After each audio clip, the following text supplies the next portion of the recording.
1942년 11월 13일부터 시작된 네이벌 배틀 오브 과달카날 해전을 계속 다루고 있습니다.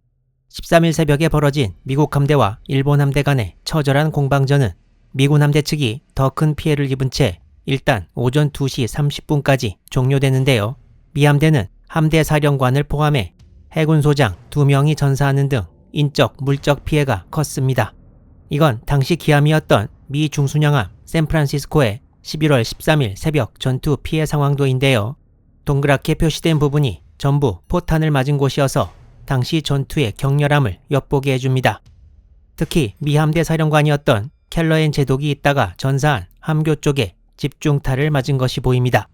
이 사진은 13일 전투 직후 샌프란시스코 후방 구조물의 포격으로 인한 피해를 보여주고 있고, 함 외부에서 포탄의 파편으로 인한 피해를 입은 장면을 찍은 모습도 보입니다. 또한 이 사진에는 일본군의 포격으로 1.1인치 대공포대가 손상된 모습이 나와 있습니다. 그리고 이날 중순양함 포틀랜드가 우현 후미 부근에 어뢰를 맞아 조타불능이 되었는데요. 이 사진에는 포틀랜드의 후미 부분이 입은 어뢰로 인한 피해가 잘 나타나 있습니다. 11월 13일 해전에서 양측에서 침몰한 함정들을 살펴보면 다음과 같습니다. 먼저 일본 측에서는 전함 히에이 그리고 구축함 아카츠키와 요다치가 침몰했습니다. 미국 측에서는 먼저 구축함 쿠신과 레피를 비롯해 구축함 바튼과 몬센이 침몰했고, 경순양함 애틀랜타가 미군 기지 근처에서, 그리고 같은 급 경순양함 주노가 과달카날 남동쪽 근해에서 퇴각하다가 침몰했습니다. 이 배들은 전투가 벌어진 13일 새벽에 바로 침몰한 것들도 있고, 피해를 입고 불타다가 자침되거나 이날 늦게 침몰한 배들도 있습니다. 인명피해는 미군 측이 일본군의 2배 정도 되었으나 침몰한 군함의 총 톤수로 따져보면 전함 히에이 때문에 일본이 약 35,700톤이었고 미국은 총 6척에 약 2만 톤이었습니다. 양측의 나머지 함정들도 격렬한 전투에서 피해를 입은 것들이 많았습니다. 일본 함대는 육군부대 상륙에 앞서 핸더슨 비행장과 항공기들을 포격해 제공권을 약화시키고, 미군 수송부대도 공격할 예정이었는데 미 함대와의 전투로 작전 목표를 달성하지 못했습니다. 이건 미 함대가 일본 함대를 물리친 것이 아니라 한번 튕겨낸 것에 불과했고, 일본군은 바로 행동에 들어갔습니다.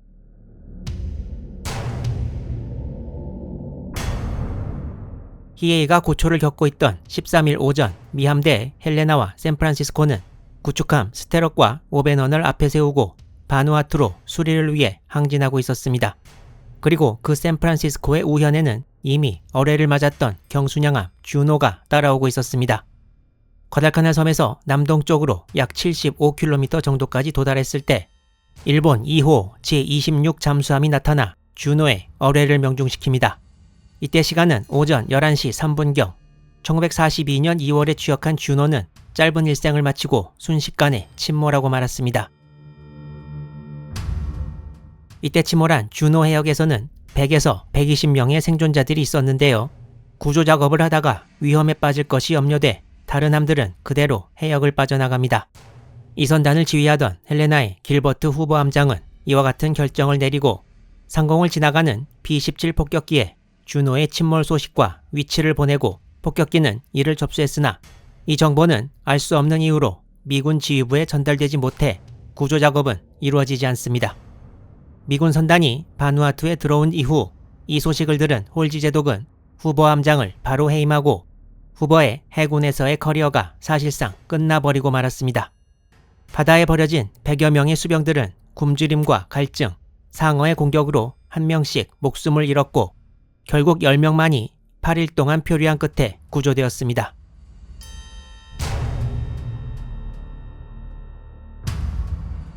일본군에게 눈의 가시 같은 핸더슨 비행장과 이를 지키는 미 해병대, 야마모토 히소로쿠 연합함대 사령장관은 11월 13일 정오경, 13일 밤과 14일 두 번에 걸쳐 과달카날 해역에 잔여 미군 함대를 소탕하고 핸더슨 비행장 포격도 실행하라는 명령을 내립니다. 13일에서 14일로 넘어가는 밤에 핸더슨 비행장 포격을 맡은 일본 함대는 13일 새벽 전투에서 큰 피해를 입은 미 함대가 철수하고 다른 함정들은 도착 못한 사이 무사히 과달카날 미군 기지 앞 해역까지 진입하는 데 성공합니다. 13일 밤 핸더슨 비행장 포격의 임무를 맡은 함정은 중순양함 스즈야와 마야였습니다. 이 중순양함 두 척은 구경 8인치가 조금 못 되는 20cm 포를 주포로 탑재하고 있었는데요.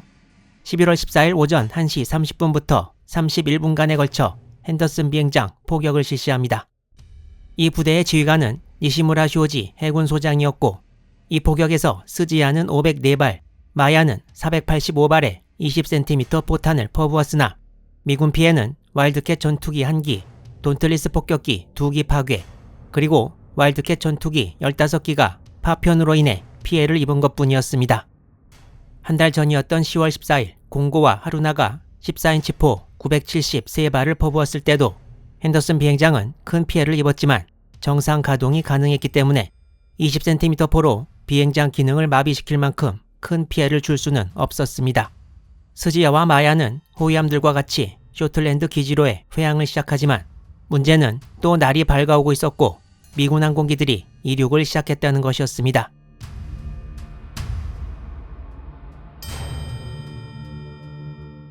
스즈야와 마야를 호위하던 함대에는 낯익은 이름이 하나 있었는데요.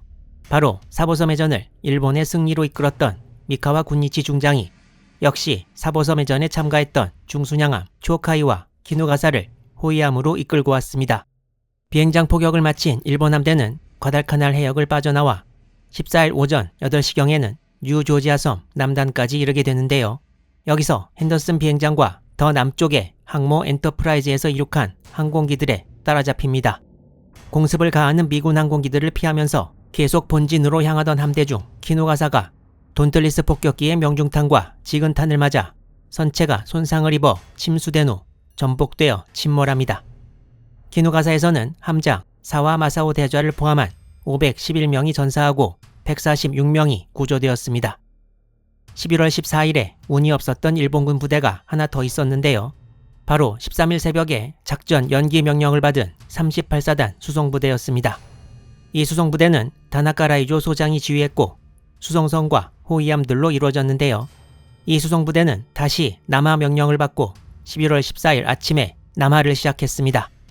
이 부대가 과달카날로 항진하고 있을 때 당연하게도 미군 항공기들의 공습을 받았고 11척의 수송선 중 6척이 파괴되고 구조되지 못한 450명의 육군병사들이 사망했습니다.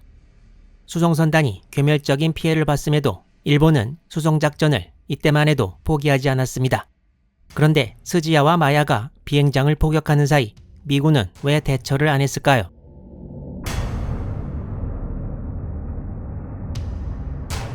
첫 번째 전투가 벌어진 11월 13일 새벽 항모 엔터프라이즈와 호위함대는 과달카날에서 한참 떨어진 남쪽 해상에 위치해 있었습니다. 홀지 제독은 13일 새벽에 큰 전투가 벌어진 소식을 접수했고 미군 수상함 부대 전력이 약화된 사이 13일 밤과 14일 새벽에 일본군이 비행장 포격과 병력 수송을 시도할 것이라는 것을 알고 있었습니다. 따라서 홀지 제독은 전함 2척과 구축함 4척으로 따로 부대를 편성해서 신속히 과달카날로 보내 일본군의 작전을 막으려고 했으나 항모 엔터프라이즈와 미군 함대가 원래 홀지 제독이 예상했던 위치보다 훨씬 남쪽에 있어서 스즈야와 마야가 포격을 마치고 돌아갈 때까지 과달카날에 도착할 수 없었던 것입니다. 전함 워싱턴과 사우스다코타 그리고 구축함 4척으로 구성된 함대는 태스크포스 64로 명명되어 윌리스 리 해군 소장의 지휘하에 계속 과달카날로 향했습니다. 그렇지만 2척의 전함뿐만 아니라 4척의 구축함들도 같이 전투를 치러본 적은 없었습니다. 미 전함 워싱턴은 1941년 5월 15일에 취역한 노스캐롤라이나급의 2번함입니다. 기준 배수량은 36,000톤으로 기리시마와 거의 비슷한 수준이었고 주포로는 사진에서 볼 수 있는 16인치 포를 총 9문, 3전장 포탑이 앞에 2개, 뒤에 하나씩 설치되었습니다. 워싱턴에 장착된 16인치 주포는 1941년 노스캐롤라이나급에 도입될 예정이었던 14인치 주포 대신 설치되었습니다. 지금 표시된 사람 크기를 보면 16인치 포탑의 크기를 짐작할 수 있습니다. 이 16인치 함포의 정식 명칭은 16인치 45 구경장 마크 6 함포이고 포탄의 무게는 약 1.2톤, 최대 사거리는 약 37km였습니다. 이 16인치 함포는 과달카날 해전 이전에 쓰인 적이 있는데요. 지금 시점에서 6일 전인 11월 8일 연합군이 북아프리카에 상륙할 때 카사블랑카 근해에서 미 전함 매사추세츠가 16인치 포를 이용해 큰 전과를 거두었습니다. 이건 매사추세츠의 16인치 포탑인데 전함 워싱턴의 포탑도 이것과 동일합니다. 전함 워싱턴은 취역 이후 대서양 전선에서 활약하다가 1942년 8월 하순 태평양으로 전출됩니다. 전함 사우스다코타는 사우스다코타급의 전함 4척 중 1번함이고 기준 배수량 약 38,500톤으로 워싱턴보다 약 10개월 늦은 1942년 3월에 취역했습니다. 사우스다코타는 워싱턴과 달리 처음부터 태평양 전선으로 보내졌고 1942년 10월 25일부터 치러진 산타크루즈 해전에도 참가했습니다. 사우스다코타도 워싱턴과 똑같이 16인치한 포를 주포로 탑재했습니다.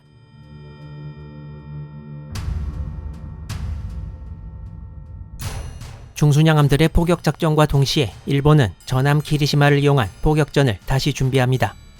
여기에는 중순양함 아타고와 다카오 이외에 13일 새벽 전투에 참가했던 경순양함 나가라를 포함해 추가된 경순양함 센다이 그리고 구축함 9척이 따라왔습니다. 이 함대의 지휘는 곤도 노부타케 중장이 맡았습니다. 이 함대는 스즈야와 마야의 포격이 끝난 11월 14일 오전부터 남하를 시작했습니다. 11월 14일 오후 2시 55분 일본 정찰기가 과달카날 남쪽 약 160km 해상에서 과달카날로 접근해오는 미군 함대를 목격했다고 알려옵니다. 여기서 일본 정찰기는 구축함 4척은 확실히 파악을 했으나 워싱턴과 사우스다코타의 전함 2척을 순양함인 것으로 보고합니다. 그리고 오후 4시 29분에는 미 잠수함 플라잉 피쉬가 과달카날 북쪽 산타 이자벨 섬 근해에서 일본 함대를 목격하고 일본 함대에 어뢰 공격을 가했으나 성공하지는 못합니다. 플라잉 피쉬는 일본 함대 발견 소식을 타전하고 이제 양측이 모두 상대편 함대가 과달카날을 향해 전진하고 있다는 사실을 알게 되었습니다. 미 함대는 전진하면서 구축함 4척이 선두에 서고 후미에 전함 2척이 따라가는 대형을 취했습니다. 하루 전과 다른 점이라면 리 제독의 기함 워싱턴은 최신 SG 레이더를 달고 있었고 리 제독도 그 중요성을 인식하고 있었다는 것이었습니다.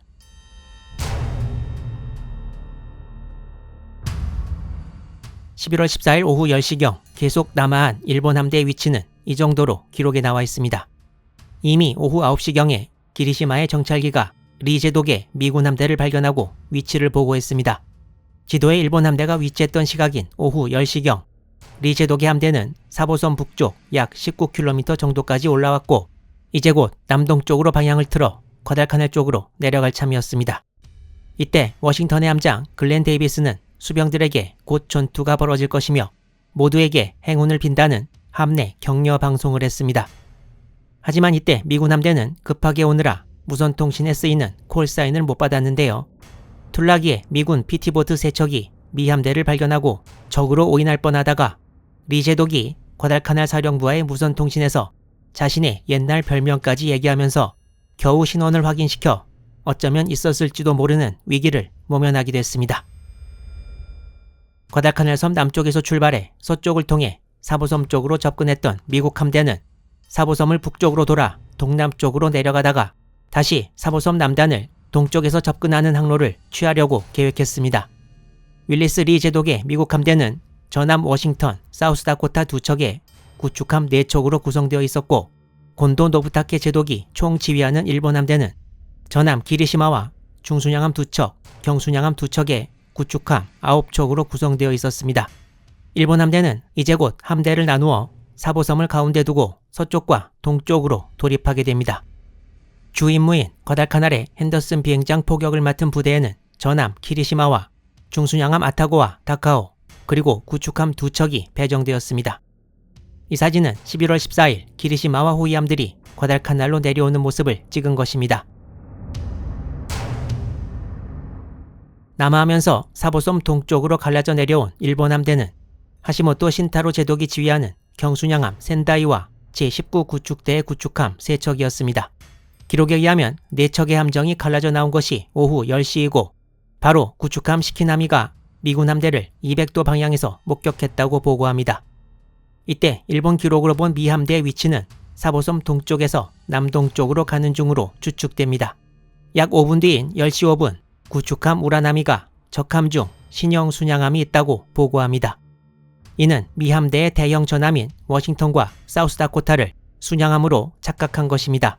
원래 갈라져 나온 일본 함정 4척도 2척씩 나누어서 사보섬을 끼고 동서로 진입하려고 했으나 갑자기 나타난 미 함대를 보고 사보섬 동쪽으로 순양함 센다이를 추가로 보내게 됩니다.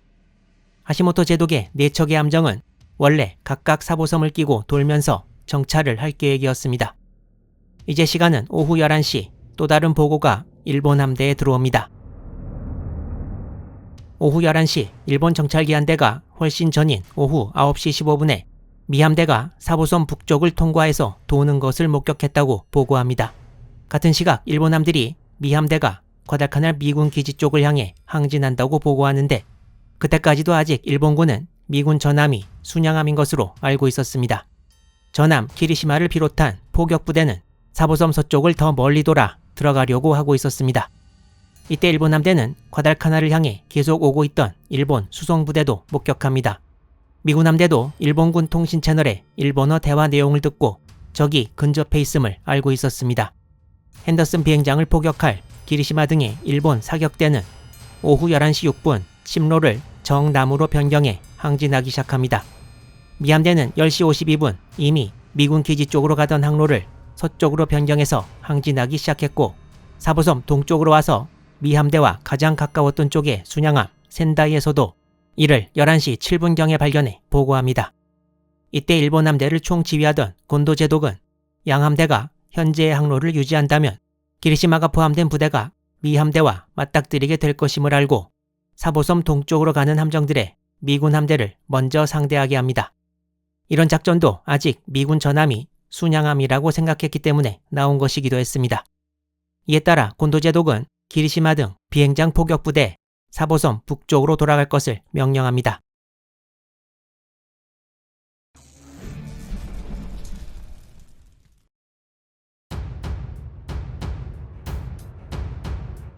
미 함대가 과달카날 쪽으로 가다가 서쪽으로 방향을 바꾸어 전진하고 있을 때 전함 워싱턴의 SG 레이더가 경순양함 센다이 그리고 2척의 구축함을 탐지합니다. 미 함정들은 이때 비상시에 사용할 물품들을 배치하고 중요 부분에 이산화탄소를 채워넣는 등 전투 준비를 서두릅니다. 당시 미 함대는 구축함 4척이 선두에 서서 사보섬과 과달카날 사이를 약 300도 방향으로 서쪽으로 전진하고 있었고 그 뒤를 전함 워싱턴과 사우스다코타가 따라오고 있었습니다. 오후 11시 12분 이제 전함 워싱턴과 사우스다코타에서 일본 함들을 육안으로 확인합니다. 이 함정들은 하시모토 제독의 경순양함 센다이 그리고 시키나미와 우라나미였습니다. 리 제독은 지체하지 않고 오후 11시 16분 준비된 함으로부터 사격 개시 명령을 내립니다. 그리고 1분 뒤인 오후 11시 17분 워싱턴의 16인치 주포가 일본 함들을 향해 불을 뿜었습니다. 곧이어 사우스다코타의 16인치 포탄도 일본 함들을 향해 발사되었습니다. 미 전함들은 5인치 포도 발사했으나 명중탄은 나오지 않았고 일본 함들은 연막을 피우고 북쪽으로 일단 퇴각합니다. 그리고 일본 함대의 무선 통신을 계속 감청하고 있던 사우스다코타에서는 일본 함대에 최소한 13척의 함정이 있음도 파악하게 됩니다. 이때 일본함에서는 포탄이 해수면에 떨어지는 것을 보고 16인치임을 알았어야 했지만 당시에는 이걸 알아차리지 못했다고 기록되어 있습니다. 이때 미군 구축함 부대는 전함보다 약 5km 정도 앞서서 항진하고 있었습니다. 선두에 섰던 구축함 워크에서 우현 쪽에 나타난 일본함을 탐지합니다. 이 함은 하시모토 제독의 부대 4척 중에서 유일하게 사보섬을 왼쪽으로 돌아 내려오던 구축함 아야나미였습니다. 오후 11시 22분 구축함 워크, 배너, 그윈에서 아야나미의 사격을 개시했으나 아야나미의 뒤에 사보섬이 있어서 유관과 레이더 모두 방해를 받아 결과는 신통치 못했습니다. 그리고 워싱턴에서도 5인치 포로 아야나미에 사격을 가하기 시작했습니다. 그리고 약 5분이 지난 오후 11시 27분 또 다른 일본함 한 척이 사보섬 남서쪽 해상에서 나타납니다. 이 일본함은 13일 새벽 전투에도 참가했던 경순양함 나가라였습니다.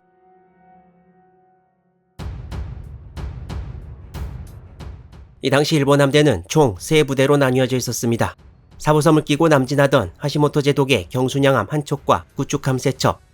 이 중 구축함 아야나미는 다른 함들과 반대로 사보섬을 왼쪽으로 돌아서 내려왔습니다.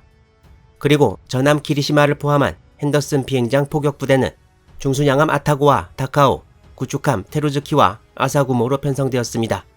그리고 사보섬 남쪽으로 진입하던 또 다른 부대는 경순양함 나가라, 구축함 시라유키, 하치유키, 사미다레, 이나즈마로 구성되었습니다. 이에 맞서는 미군은 전함 2척과 구축함 4척이었습니다. 오후 11시 27분에 발견된 일본함 나가라 뒤에 구축함 4척이 따라오고 있었습니다. 나가라 부대는 기무라 스스무 제독이 지휘했고 곧 미 함대와 나가라 부대 간에 포격전이 벌어졌습니다. 나가라 부대와의 전투가 시작된 지 얼마 되지 않아 미 구축함 프레스턴이 큰 피해를 입었습니다. 여러 발의 명중탄으로 어뢰도 유폭된 프레스턴은 오후 11시 36분에 퇴함 명령이 내려집니다. 그리고 퇴함 명령이 내려진 지 1분도 안 되어 프레스턴은 전복되어 침몰되어 버렸습니다. 프레스턴에서는 함장을 포함해 전체 승조원의 45% 정도인 117명이 전사했습니다. 프레스턴을 결정적으로 침몰시킨 것은 아야나미의 어뢰인 것으로 알려져 있습니다. 나가라 부대와의 교전이 시작되면서 리 제독은 홀지 제독에게 교전 중이라는 사실을 타전합니다. 일본 함들의 사격은 계속되었습니다. 일본 함들의 포탄과 어뢰는 계속 미 구축함들에 명중했습니다. 그윈도 포탄 세례를 받고 간신히 살아남아 전선에서 이탈했고 어느 일본함에서 발사한 어뢰가 구축함 워크에 명중했습니다. 이 어뢰 명중으로 일어난 유폭으로 구축함의 앞부분이 거의 사라지다시피 했으며 워크도 얼마 지나지 않아 함장과 함께 바닷속으로 가라앉고 말았습니다. 그리고 침몰 도중에 폭뢰가 유폭되어 퇴함 후 바다에 떠 있었던 많은 생존자가 희생되었습니다. 두 번째로 대열에 있던 베넘도 피해를 모면하지는 못했습니다. 베넘도 역시 일본함으로부터 온 어뢰 한 발이 명중해서 전장에서 이탈해버리고 맙니다. 살아남은 미 구축함들은 앞에서 가라앉는 구축함들을 피하느라 급히 회피 기동을 해야 했습니다. 나가라 부대는 거의 피해를 입지 않고 미 구축함들을 성공적으로 공격했지만 먼저 지나가던 구축함 아야나미는 전함 워싱턴으로부터 포화를 맞고 동력을 잃어버립니다. 짧은 15분간의 교전에서 남은 구축함들도 피해를 입어 정상적인 작전이 불가능하게 되자 윌리스 리 제독은 베넘과 그윈에게 오후 11시 48분 후방으로 퇴각할 것을 명령합니다. 하지만 여기서 미군 구축함 부대는 특히 일본 함대의 어뢰 공격을 자기들이 막아주면서 미 전함 워싱턴과 사우스다코타가 뒤에 오는 일본 전함 부대를 상대할 수 있게 해주었습니다. 현재 사보섬을 북서쪽에 두고 있는 미 전함들은 잠시 후 해협을 빠져나갔습니다.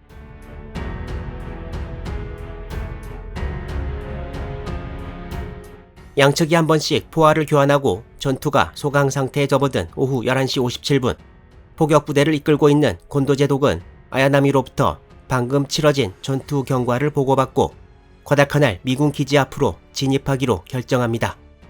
이때 큰 피해를 입은 아야나미 옆에는 우라나미가 서서 엄호하고 센다이와 시키나미는 핸더슨 비행장 쪽으로 항진했습니다. 미 함대와 전투를 치른 나가라와 4척의 구축함은 다시 방향을 틀어 서쪽으로 전진하고 있었습니다. 미 전함 워싱턴과 사우스다코타는 이미 20여 분쯤 전에 북서쪽 해상에 일본 함대를 확인했습니다. 그리고 이미 전투를 치른 일본 함들로부터 미 함대에 전함이 있다고 여러 번 타전되었으나 곤도 제독은 어떤 이유에서인지 이 보고를 믿지 않고 계속 순양함이라고 생각했다고 합니다.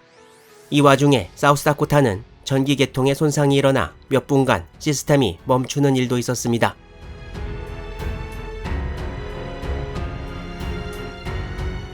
자정이 거의 다 된 시각 미 전함 2척의 위치는 이쯤이었던 것으로 추정됩니다. 미 전함 2척과 기리시마가 있는 일본 함대와의 거리는 약 6에서 7km. 일본함의 견시병이 미군 함정은 대형 신식 전함 2척이라고 보고합니다. 이때 사우스다코타가 워싱턴의 우현 쪽 후방에 위치해 있어서 일본 함들에 보다 가까웠고 워싱턴보다 먼저 일본 함들에 타겟이 됩니다. 또한 불타는 미군 구축함을 옆에서 지나가 일본 함들에 더 잘 보였다는 증언도 있습니다. 일본함 5척이 사우스다코타에 포탄과 어뢰를 발사했고 이때가 11월 15일 0시 1분이었습니다. 사우스다코타는 14인치 포 한 발을 포함해 27발의 명중탄을 맞았고 어뢰는 전부 빗나가서 침몰할 만한 피해는 없었지만 통신 불능이 된 데다가 레이더와 사격 통제 장치 등이 손상을 입어 제대로 전투를 할 수 없는 지경에 이르렀습니다. 이때 일본 함대를 총지휘하던 곤도 제독은 미 전함의 존재를 미리 알지 못한 상황에서 이제 핸더슨 비행장을 포격하러 가면 된다고 생각해 기리시마의 14인치 포에 철갑탄이 아닌 삼식탄을 준비하고 있었고 미 전함과의 전투도 삼식탄으로 시작했습니다. 일본 함들은 사우스다코타를 공격하는 데 정신이 팔려 전함 워싱턴의 존재는 신경을 쓰지 못합니다. 그리고 워싱턴의 반격이 시작되었습니다.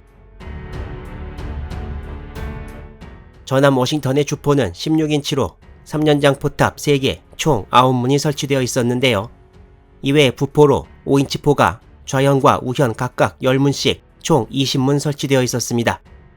5인치 한 포는 당시 참전했던 미 구축함들의 주포로 5문씩 설치되었고 이렇게 전함의 측면에 부포로 설치되기도 했는데 11월 15일 0시 워싱턴의 우현 5인치 한 포 2문은 조명탄을 발사했고 4문은 중순양함 아타고에 그리고 나머지 4문과 16인치 포 9문 전부가 기리시마를 목표로 포탄을 퍼붓기 시작했습니다.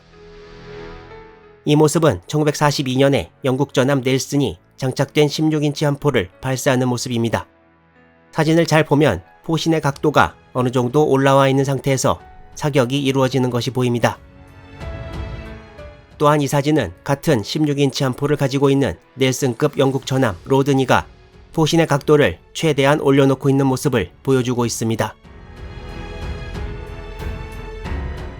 워싱턴이 목표로 했던 기리시마와의 거리는 약 7.7km, 16인치 주포의 최대 사거리는 약 37km인 것을 본다면 매우 가까운 거리임을 알 수 있습니다. 이 사진은 15일 새벽에 전함 워싱턴이 기리시마를 향해 주포를 발사하는 모습을 찍은 것입니다. 두 전함 간의 거리가 매우 가까워 16인치 포신이 낮은 각도로 되어 있음을 볼 수 있습니다. 자료에 의하면 워싱턴의 16인치 주포는 약 9,140m 거리에서 22.5인치, 즉 572mm의 장갑을 관통할 수 있다고 되어 있습니다. 이에 비해 기리시마의 장갑은 현측이 약 203mm, 포탑이 254mm 정도여서 워싱턴의 주포탄이 충분히 관통할 수 있는 거리였습니다. 워싱턴이 한 포를 발사하고 곧이어 기리시마 주위에서 포탄이 떨어진 곳에 물기둥이 치솟았습니다. 곤도 제독이 타고 있는 기암 아타고에서도 이 광경을 목격했고 이를 마치 기리시마가 물기둥에 묻혀있는 것 같았다고 표현했습니다. 곧 기리시마의 함교에 16인치 포탄 한 발이 명중해 큰 피해가 났습니다. 이후 5인치 포탄이 함교와 함교 앞부분에 떨어지기 시작해서 역시 큰 피해를 주고 사우스다코타를 비추고 있던 탐조등도 박살이 났습니다. 기리시마는 포탄을 맞은 이후에도 워싱턴에 제대로 조준을 할 수 없어 계속 사우스다코타만 사격하는 수밖에 없었습니다. 곧 함 중앙부에 2개의 16인치 포탄이 다시 명중했습니다. 기리시마에 일어난 화재가 주포 탄약고를 위협하자 곧 침수 명령이 내려집니다. 또한 흘수선 아래 16인치 포탄 2발이 명중해 함 내로 해수가 들어오기 시작했습니다. 쉴 틈도 없이 다시 16인치 포탄 2발이 1번 포탑에 명중해서 포탑은 파괴되고 역시 탄약고 침수 명령이 다시 내려집니다. 그리고 함의 뒷부분에 다시 16인치 3발이 명중해 선실을 파괴하고 또 2발이 명중해 그중 1발이 큰 피해를 줍니다. 빗나간 16인치 포탄도 근거리에 떨어져 함체에 손상을 야기했습니다. 잠시 후 2발의 명중탄이 기리시마의 2번 14인치 포탑에 명중해 작동 불능이 되었고 1발이 앞부분 흘수선 아래 명중해 큰 피해를 주었습니다. 이때 기리시마는 이미 조타 기능을 상실해 좌현 쪽으로 도는 것밖에 할 수 없었습니다. 기리시마는 6, 7분 만에 16인치 포탄에 결정적인 타격을 입고 말았습니다. 기리시마를 잃은 일본 포격부대는 북서쪽으로 피하면서 따라오는 워싱턴과 교전을 시도했으나 양쪽 모두 큰 전과는 없었습니다. 큰 피해를 입은 사우스다코타와 생존 미 구축함들은 남서쪽으로 퇴각했고 기리시마를 이용할 수 없게 된 곤도 제독은 핸더슨 비행장 포격을 0시 32분에 포기합니다. 전함 워싱턴의 미 함대 지휘관 윌리스 리 제독도 뒤에 오는 일본 수송부대가 염려되었으나 이 정도 시간을 끌었으면 곧 날이 새고 핸더슨 비행장의 항공기들이 맡아줄 것이라고 생각해 비슷한 시각 전함 워싱턴에 퇴각을 명령합니다.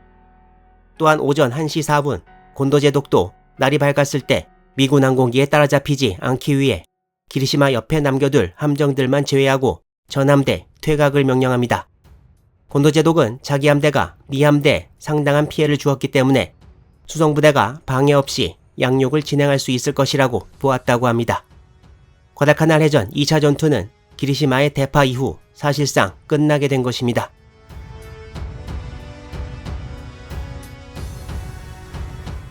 조타가 불가능해지고 우현 쪽의 피해로 해수가 많이 들어와 속도를 낼 수 없는 기리시마 옆에 우현 쪽에는 구축함 아사구모가, 좌현 쪽에는 테루즈키가 자리 잡았습니다. 처음에는 구축함을 이용해 견인하려고 했으나 해수가 많이 들어와 함이 무거워진 등의 이유로 견인 시도는 실패로 돌아가고 맙니다. 기리시마 함장은 이와부치 산지 대좌였는데요. 구축함들보다 훨씬 더 큰 경순양함 나가라를 이용해 견인을 해보려고 시도했으나 나가라의 함장 다와라 요시오키 대좌가 이를 거절했다고 합니다. 아마도 훨씬 덩치가 큰 기리시마를 견인해서 느린 속도로 가다가 날이 밝고 미군 항공기의 공습을 받게 될 가능성이 크기 때문에 거절하지 않았나 싶습니다. 이와부치 함장은 야마모토 사령장관에게 연락해 나가라에 견인 명령을 내리도록 요청했다는 기록이 있으나 결국 무산된 듯 보입니다. 기리시마의 침몰을 피할 수 없다고 생각한 이와부치 함장은 총원 퇴거 명령을 내리고 일본 해군의 전통대로 군함기를 내리고 만세 삼창을 한 다음에 히로이토의 사진을 아사구모로 옮긴 다음에 부상병들부터 퇴함을 시작합니다. 그렇지만 퇴함 작업이 진행되던 중 갑자기 함이 좌현으로 기울어지면서 전복되어 침몰했습니다. 이와부치 함장과 일부 수병들은 그대로 바다에 빠졌다가 다른 구축함 사미다레에 의해 구조됩니다.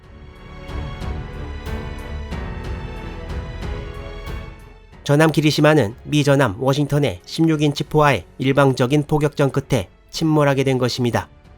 1차에 비해 2차 전투에서는 인명피해 숫자가 적어서 미국 측은 242명 사망, 일본 측은 254명 사망으로 되어 있고 침몰한 아야나미의 42명 사망자를 제외한 거의 대부분인 212명의 사망자가 집중 공격을 받은 기리시마에서 나왔습니다.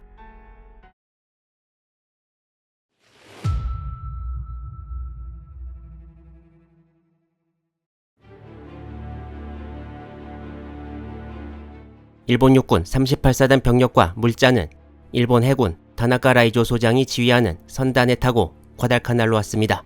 이때 이전에 공격당하고 남은 수송선 4척을 중심으로 한 선단이 다가오고 있었는데요. 원래 작전이 예정대로 진행되면 자정쯤에 도착해 양육을 2시간 정도에 마치고 출발해서 날이 밝고 미군 항공기가 덮치기 전에 위험의 역을 빠져나갈 수 있을 것이라 생각했습니다. 하지만 14일에서 15일에 해전이 벌어지는 바람에 수송선단의 진입도 늦어져서 시간을 따져봐도 해가 뜬 이후가 되어서야 양육을 시작해야 될 상황이었습니다. 다나카 제독은 바다에 떠 있다가 이전처럼 항공기 공격을 받고 괴멸되느니 빨리 수송선을 가까운 해안에 좌초시키고 거기서 양육 작업을 서둘러 진행한다는 결심을 합니다. 그리고 명령을 받은 수송선 4척이 과달카날 해안으로 올라오고 병사들이 내리기 시작했습니다. 작전이 끝나면 이 4척의 일본 수송선은 앞으로 못 쓰게 되겠지만 이걸 감수한 고육지책이었습니다. 그리고 정찰 비행에서 이를 발견한 핸더슨 비행장 미군 항공대의 공격이 시작되었습니다. 미군은 항공기, 육지에서의 야포 공격, 그리고 바다에서의 구축함 공격을 수송선에 퍼부었습니다. 이 사진에는 15일 해안에 좌초되어 불타는 수송선 히로카와 마루와 키누가와 마루가 보입니다. 1년 뒤에 찍은 이 사진에는 앞에 나왔던 키누가와 마루의 잔해가 보이고 과달카날 해안에 올라와 있는 또 다른 수송선 야마즈키 마루의 모습도 보입니다. 이전에 침몰한 수송선에서 구축함으로 구조된 병사들은 내리지 못하고 거의 돌아갔고 좌초된 4척의 수송선에서 내린 병력은 약 2,000명, 물자는 약 5톤과 4일분의 식량밖에 안 돼서 결국 핸더슨 비행장 탈환을 노린 일본의 38사단 수송작전은 실패로 돌아갔습니다.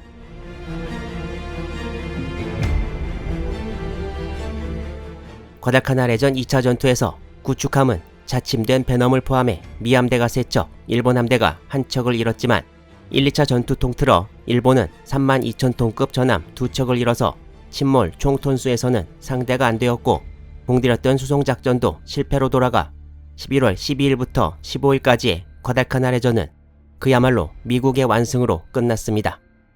2번에 걸친 지상전에서 비행장을 탈환 못한 일본은 사생결단으로 제38사단 보강을 추진했으나 이 또한 전함 2척을 잃으면서 허무하게 끝나 전체 작전이 큰 위기에 봉착했습니다.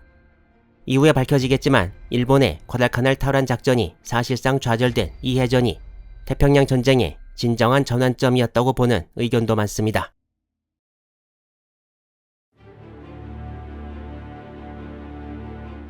과달카날 해전 최대의 비극은 아무래도 이전에 소개했던 미 경순양함 주노일 텐데요.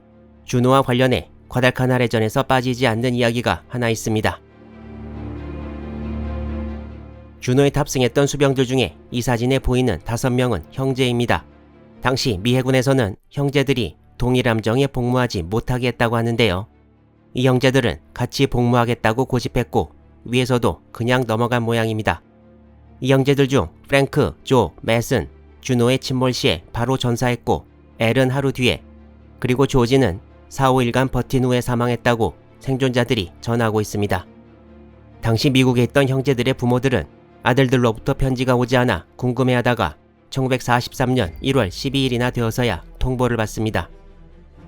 아일랜드계 이민 후손이었던 설리번 5형제는 이후 국가적인 영웅이 되었고 루즈벨트 대통령과 교황 비오 12세도 남겨진 가족에게 애도 전문을 보냈습니다.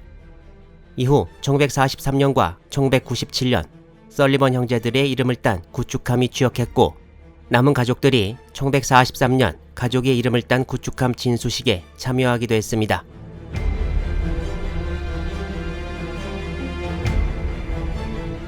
(11월 13일) 전투에서 전함 히에이를 잃은 니시다 마사오 함장. 이후 징계위원회가 열려 예편되고 말았습니다. 니시다를 아꼈던 야마모토 사령장관이 이 결과에 항의했으나 야마모토와 당시 사이가 안 좋았던 해군 대신 시마다 시게타로의 고집으로 결정은 바뀌지 않습니다. 니시다 대좌는 이후 동기들이 진급할 때 한직을 전전하다 종전을 맞습니다. 또한 니시다 함장 이외에 아베 히로아키 제독도 과달카날 해전 패전의 책임을 지고 예편됩니다. 일본이 과달카날 해전의 패배를 어느 정도 심각하게 보고 있는지 알려주는 사례라고 하겠습니다.